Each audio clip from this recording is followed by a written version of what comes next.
Monster Hunter Wilds was broken at launch, and I think it's pretty much a fact that it was badly optimized for PC. But despite the review bombing it withstood on PC, it still sold 10 million units. Why? Well, many people will sum up the amazing sales of the game to gameplay or story, which makes sense because those are the aspects of the game which are very obviously defining, since you will be interacting with them constantly. But something that surrounds you in all the gameplay, in all the trailers, is the world.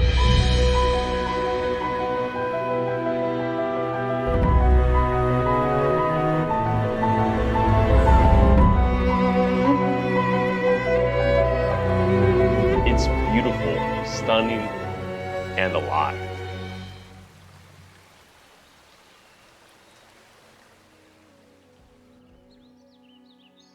From the very start of the franchise, Monster Hunter has always wanted to be alive. The hardware capabilities may not have been available on the PS2, but the intention was there. Limitations can breed creativity. The way that they captured life in Monster Hunter 1 was through mystical music that was secondary to the noises of the world.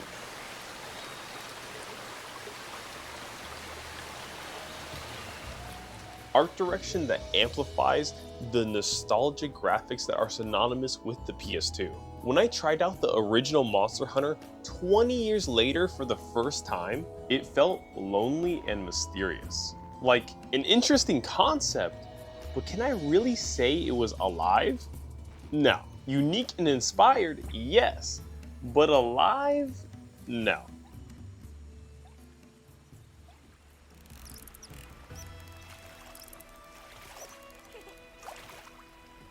20 years later, and there are almost no limitations. Butterflies fill the air as the sounds of the jungle surround you. Everywhere you look, there is life. Life that seems to interact with the world around you in ways that ring true. Whether that's a pterodactyl-looking bird grabbing fish out of the water, schools of fish swimming underneath the shallow azure rivers, or Rathalos and Rathians making nests high in the canopy above. The ecosystem makes sense. It's easy to see the beauty in wilds when you're in the Scarlet Forest during plenty.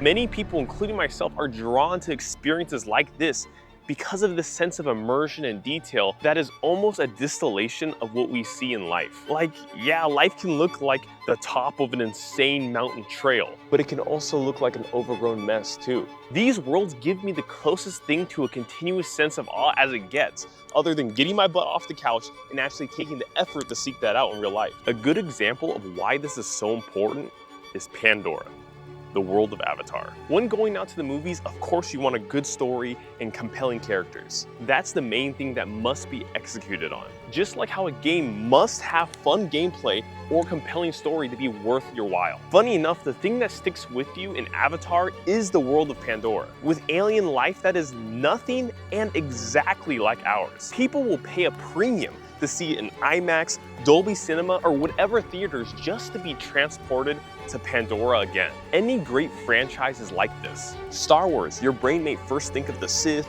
and the Jedi, then it'll quickly shift to the vibe of a galaxy far, far away. Lord of the Rings, you may think of the Fellowship and Sauron, then of the Shire and Mordor and all the sights and sounds of Middle-earth. Bringing it back to games, a game like Elden Ring would be significantly less interesting without the stunning art style and environments.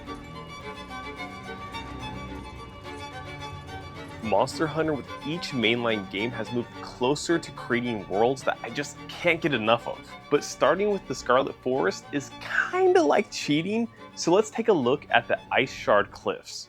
A snowy area is going to be one of your favorite biomes, or you're one of those people where it's your least liked biome. For me, I love snow. When represented properly, there's a lot of depth. A snowflake alone is beautiful.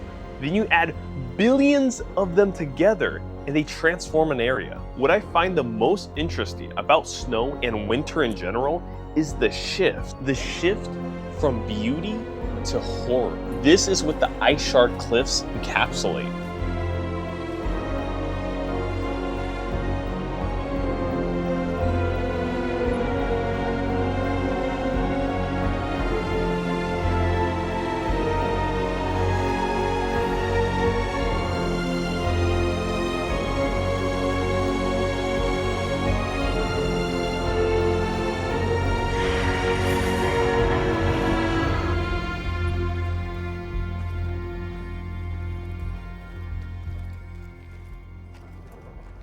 On the opposite side of the weather spectrum is the Oilwell Basin, which I think doesn't get the love that it deserves, because admittedly, it only really shines during the season of plenty, filling the area not only with lava, but with interesting architecture and detailed lighting. In general, I would say this area prospers from texture. This may not be as obviously interesting as a jungle filled with life, but the visual appeal comes from these walls of cooled slag, pools of oil, and geometric shapes.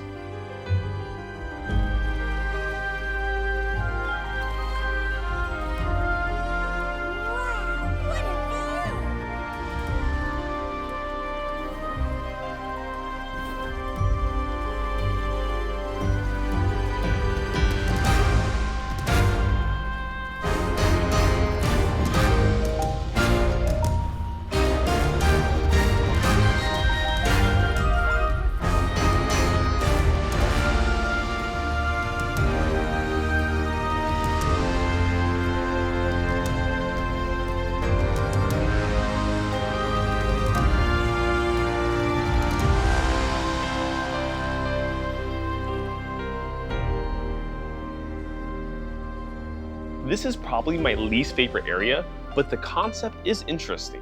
Now I want to go back to the area that was used to sell the game, the Windward Plains. I think the Windward Plains get a little too much flack for being too brown, but I think this is set up for the biggest juxtaposition, which shows off the weather system between the Modern Warfare 2 brown of fallow and the storm of inclemency, which heralds my favorite monster, Radow. It really is the storm that shapes the Windward Plains. The lightning scours every inch of the desert, and the rocky cliffs create an intensity not found in any of the other areas. And this gives way to a much more balanced brown palette during the season of plenty.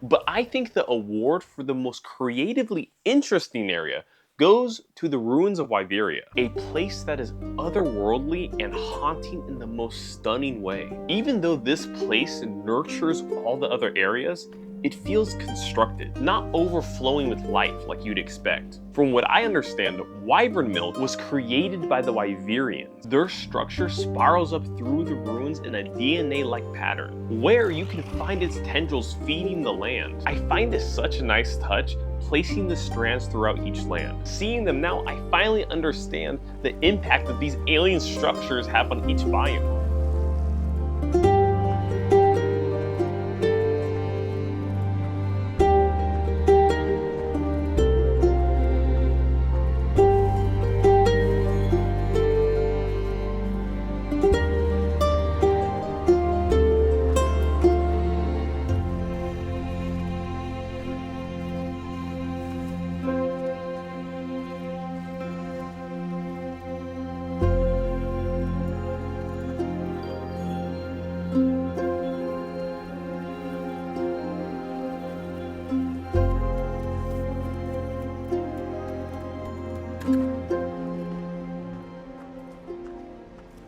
Each area does an excellent job at creating not just a visually distinct environment, but also giving me a different feeling. Then you stack day and night cycles, fallow, inclemency, and plenty seasons, so you have this huge amount of variety. The only issue I have is that fallow, inclemency, and plenty are not all equally visually interesting. Like, just get fallow out of my face. I basically always want the season to be plenty or inclemency. Like, if I could have the game permanently cycle between those two seasons, I totally would, which is such a shame because fallow I strongly associate with autumn and winter. And if you haven't been outside during autumn, I would highly recommend it. Those orange leaves paired with the cool, refreshing air is unbeatable. It just feels like fallow was a missed opportunity. The Scarlet Forest is the only biome that comes close to having each season be interesting. Now that I've talked about the seasons and the visual splendor of the maps, I haven't actually talked about the villages or the structure of the maps. But that's a little bit out of the scope of this video. I'm not trying to make it 30 minutes long. So let's settle with showing you guys a couple of my favorite areas and some places that you wouldn't have found unless you explored. In the time I've been making this video, they released their first major update, which has this beautiful grand hub. We've all been wanting it, they did it, and it's excellent. All the little areas you can find, and of course the bowling. I love the bowling, I'm addicted to the bowling, and I can't wait to see what they do in future updates because they're going to constantly be refreshing this beautiful area, especially with the Cherry Blossom Festival.